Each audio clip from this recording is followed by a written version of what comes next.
Son nom, c'est le Chafi M24. C'est un char léger de reconnaissance. D'accord? Léger, effectivement, il fait 18 tonnes. Dans les catégories de chars, à l'époque, en tout cas, on est sur du léger, moyen et du lourd. Reconnaissance, ça veut dire qu'il servait à des unités qui devaient aller sur l'avant, essayer de trouver l'ennemi et pouvoir donner les informations à l'arrière pour être pilonné.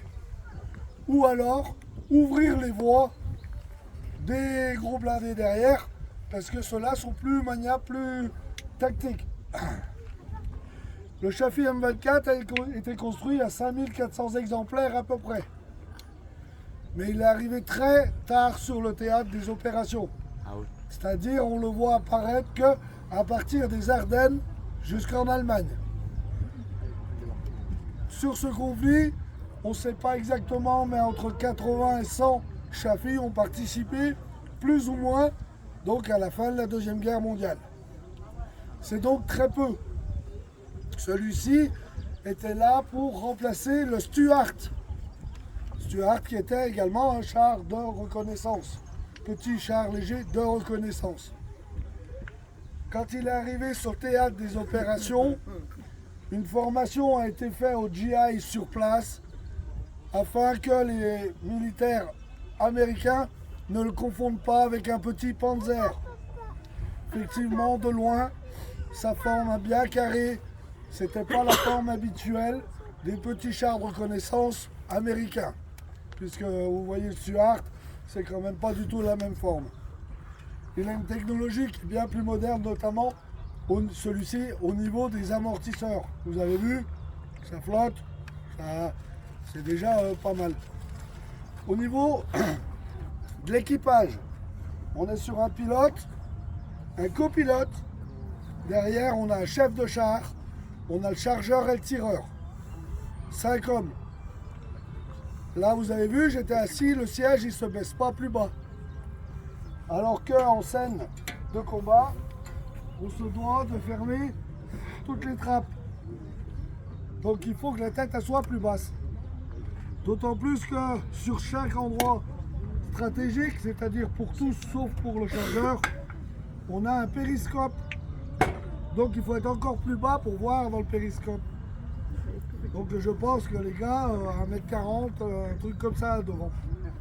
Pas plus haut, vraiment petite taille. Vraiment petite taille.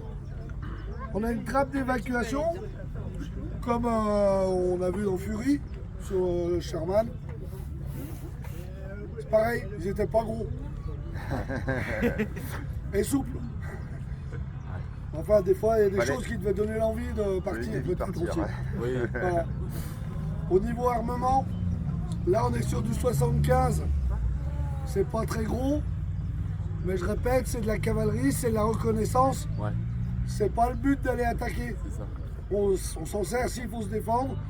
Mais bon. Si on s'en sert, c'est déjà pas bon, ça veut dire qu'on s'est fait repérer. C'est la merde, le but, c'est de ne pas se faire repérer. Pour ça qu'ils ont des moteurs vraiment silencieux quand ils sont à bas régime. Après, on a une 12-7, du moins ce qui m'en reste. À force de faire le tac, là, je l'ai perdu, qui est au-dessus. Là, on a une calibre 30, une mitrailleuse calibre 30. Elle est fixe sur la tourelle et elle suit le canon. Vous tournez le canon, elle reste par rapport au canon. Elle est commandée par le chef de char à distance. Une deuxième 30 là-dessous, commandée par le copilote, qui elle a un petit mouvement au bas, droite, gauche, très léger. Ça c'est pour les armements. La quantité, les 5400, alors pourquoi ils les ont fait puisque la guerre était finie? Tout simplement parce que les pièces étaient déjà en route. Donc ils ont continué à fabriquer, puisque je vous disais qu'il n'y en a qu'une centaine qui ont pratiqué. Ils ont continué à les fabriquer et les ont vendus principalement en Angleterre et à l'armée française. L'armée française s'en est servie sur plusieurs théâtres d'opération et en ont laissé pas mal sur place. C'est pour ça qu'on n'en trouve pas des masses de ce petit char. D'accord? Consommation, parce qu'on me demande tout le temps. Ouais, ça a l'air de bien consommer. 2 litres au kilomètre. 2 litres. avec un réservoir de chaque côté de 200 litres chacun. Ah oui.